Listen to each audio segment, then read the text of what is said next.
Before I get into explaining the numbers and the whys and the methodologies, I'm going to give you the thick and juicy up front. You are going to want to farm Timeworn Relics specifically using the Party Finder Delubrium Reginate Essences and Fragments expected groups for Timeworn Artifacts, as Timeworn Artifacts are the bottleneck of the Relic. Raw motions are not the bottleneck. In the background, you are going to be seeing a 20-minute sped up clear of Delubrium Reginate normal, landing me 1 Timeworn artifact and 2 raw motions in 20 minutes. But that being said, the 20-minute timer is 100% completely dependent on everyone using essences and lost actions. And now that I said that, I actually kind of really do feel obligated to be totally direct. I said Party Finder DR groups because they set an expectation up front of at least essences being used by everyone, and this includes things like Elder for mages, Fiend Hunter for ranged DPS, Duelist for melee DPS, and Profane or Aether Weaver at the very least for healers.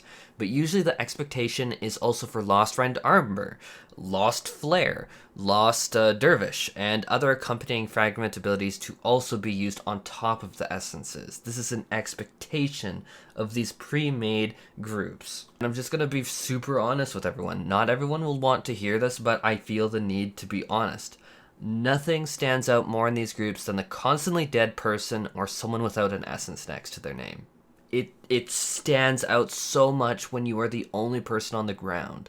So I need to be very honest. Don't join these groups if you're learning still and expect to be honestly very quickly removed for not using essences if you're not using them. In fact, the group leader might literally actively kick you out of the instance, or they might completely close up the instance, kick you out of the party finder, and re-put up the party finder after blacklisting you.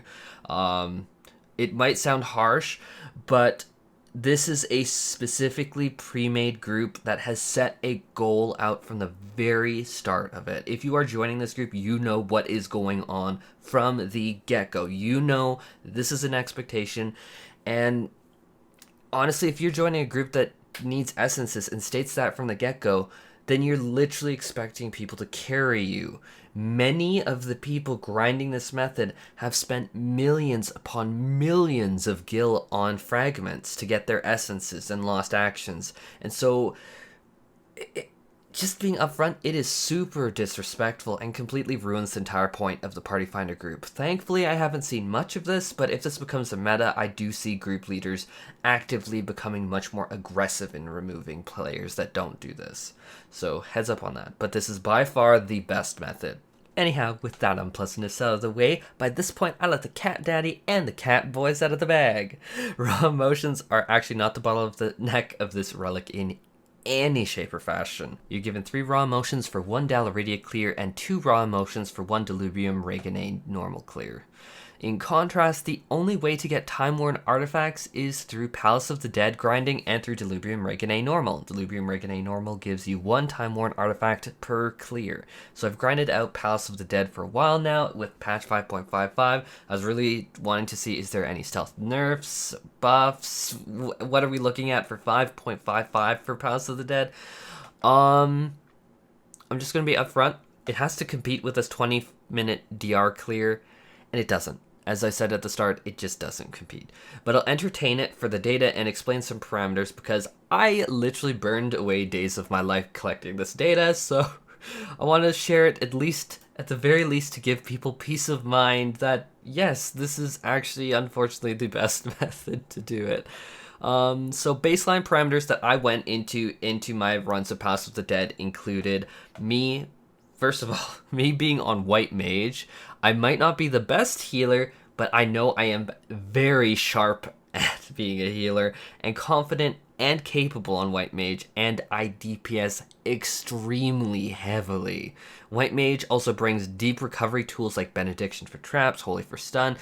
Heck, Swift Cast with Medica 2 is such an easy way to recover, or even dropping down Asylum Dome when you know that the tank's doing a mass pull and having a regen on them. It makes everything trivial. Not to mention Holy for stun, Ass Size for mowing down, and AoE and Presence of Mind for things like late floor Behemoth, Enrage with Pot. White Mage is extremely strong in any dungeon content. Any small-scale dungeon content, White Mage is by far the strongest healer. And I will say that, like, by far the strongest healer. I love Scholar for, like, Expert Roulette. I find that I can DPS more with that. But when you are talking about something that can spawn traps on you, something where you're needing to, like, walk the dog and all these things, and where the group can take mass damage immediately, and you don't have recovery tools like Indom, White Mage is going to win. Otherwise, I would definitely be on Scholar. But I want to move on and say that if you do get a healer in your group who isn't able to DPS heavily, you can add at least 20% more duration to any of these times. I was definitely keeping pace with most of the DPS, and I was beating some of them too. Again, not a humble brag. White Mage spamming Stone. It's very strong. But I'm also not gonna... How to say it? I'm not really sure on earlier floors with how insanely aggressively I play if it would really only be 20%. Because you do spend a lot of time on floors 51 to 100, which are very low. And honestly, you take almost no damage. You can mass pull very confidently, even yourself, and mow them down with Assize and Holy. Would it only be 20%? I don't think so. But I'm going to be a little conservative here and say it's only going to be 20%. So I'd probably honestly make many tanks of the blood boil when I do this. But it blows 51 to 110. I'd argue even 110 is really easy to pull nonstop with. 51 to 110 is trivial, honestly. I'd also pull mobs into the team to mow them down if I didn't mow them down. I so-called walk the doggy into the group. I just grab all the doggies and then I just walk them into the team and just bam as a team. Also, another thing is always carry echo drops. Unlike something like a physical range DPS, red mages and white mages being able to use echo drops to remove that 30-second silence is huge. So keep them on your hotbars. And actually, I feel like I'm going into Palace of the Dead Essentials here, and that's probably super boring. Look up any Palace of the Dead guide. You're gonna get basically the 411, but what was I gonna say? Basically, I think echo drops actually is the only thing that really stands out. Really, just take echo drops. Everything should be fine with a confident healer. Like, I didn't really feel anyone needed potions or anything. Just plays a regen if someone takes too much damage. It's nothing. But now let's move on to group composition. When I went in, it was always the following. First of all, 90 or above Aether Pool expected. Might sound harsh, might sound steep. I'm here for quick runs and quick math. I'm not going to be skewing my data by taking someone with like 10 Aether Pool. No, 90 or above Aether Pool. Experience up to a floor 150 minimum, leaning heavily into full floor 200 experience to some degree. I'd also explicitly set the party finder to 1 tank, 1 machinist or red mage, and anyone who's done Palace of the Dead probably can guess the second DPS, another machinist or red mage. I'd make some exceptions for exceptional players, of course, but I would avoid melee DPS like the Absolute Plague because obviously if you are a very, very, very good melee DPS player, this isn't going to be you. And you know it's not you. And I shouldn't have to say that. You know I'm not talking about you. But most melee DPS players ever that I've played with in Palace of the Dead, including myself, but I'm not a good melee player. Like, I'm still trying to get better at it. I play it, but I still can improve. But most melee DPS struggle insanely hard in Palace of the Dead, especially before floor 150. When you hit 150 and above floors, melee DPS definitely do fine. They definitely do fine. But where things are instantly dying from like 51 to 150, it's hard to contribute.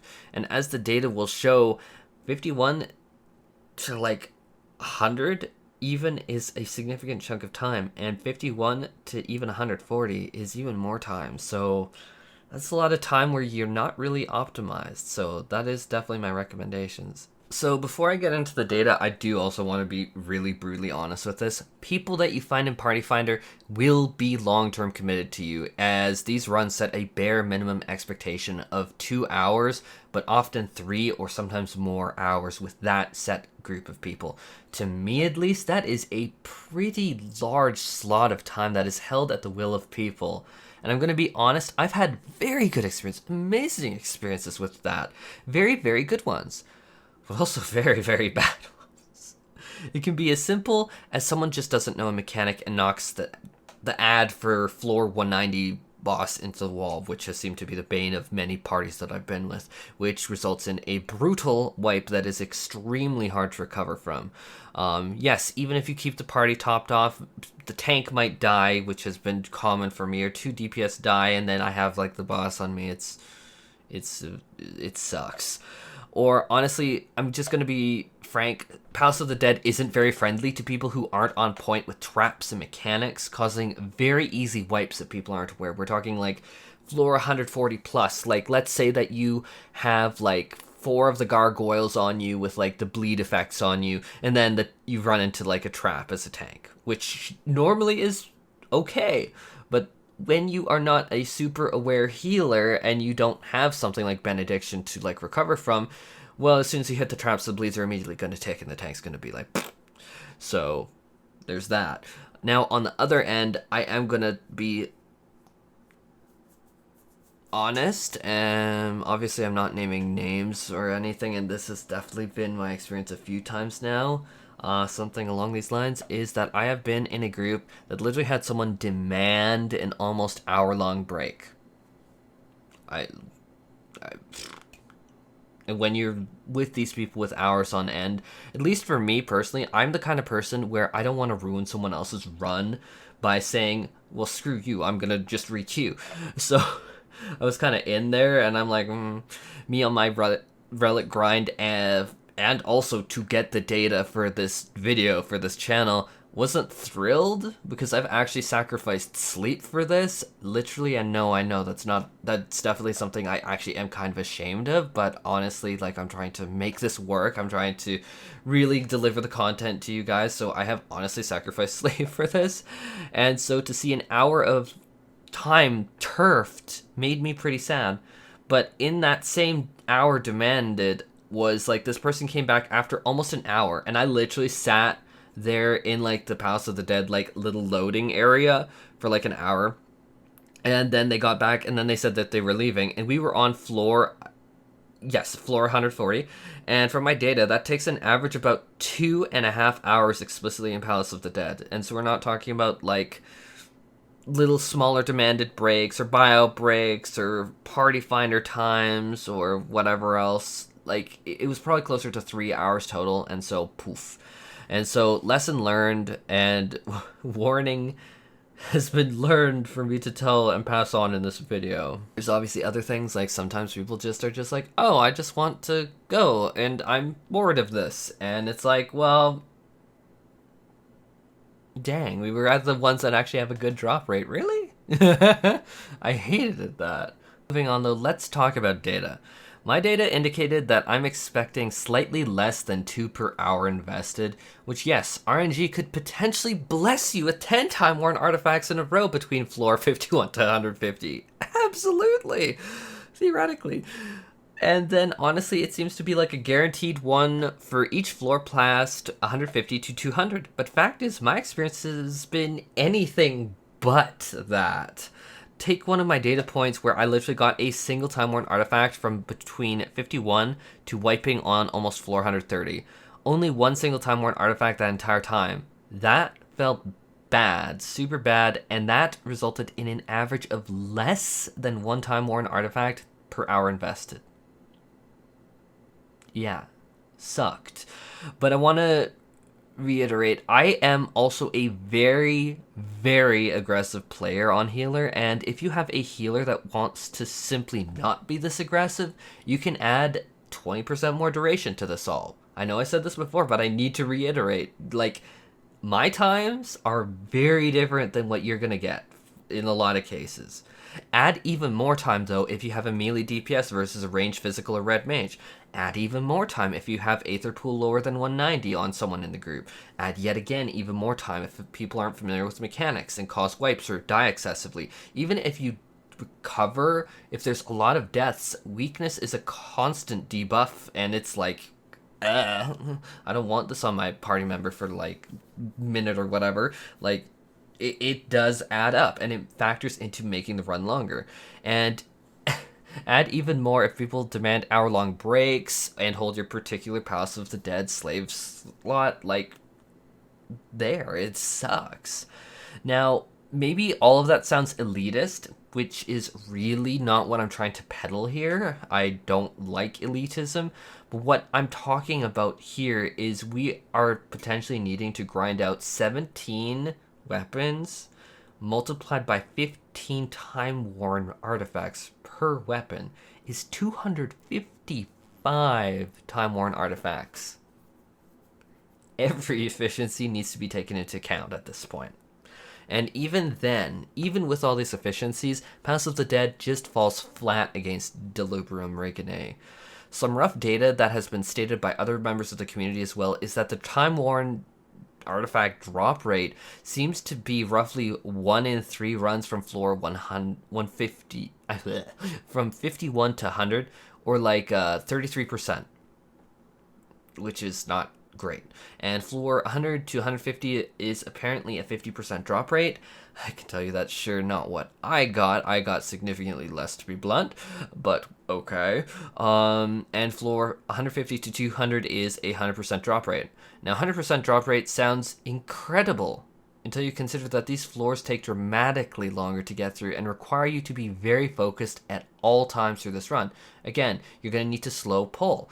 You're also going to need to be aware of the traps. You're also going to have all of these potential debuffs on you, like you might have gloom on that floor, and it'll only take a few Anzu or a mispull of a gorilla with a buff on it, you want to wait for that, to quickly inform you of what I mean, that like these floors take a lot longer. You're not going to be clearing floor 180 to 190 unless you're exceptionally lucky and exceptionally good and using Palmanders in 10 minutes.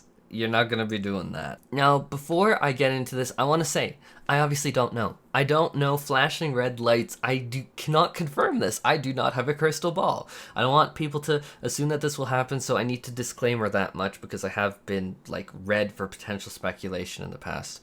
But based purely on speculation, I'd say that we might see a future Timeworn artifact nerf in the future.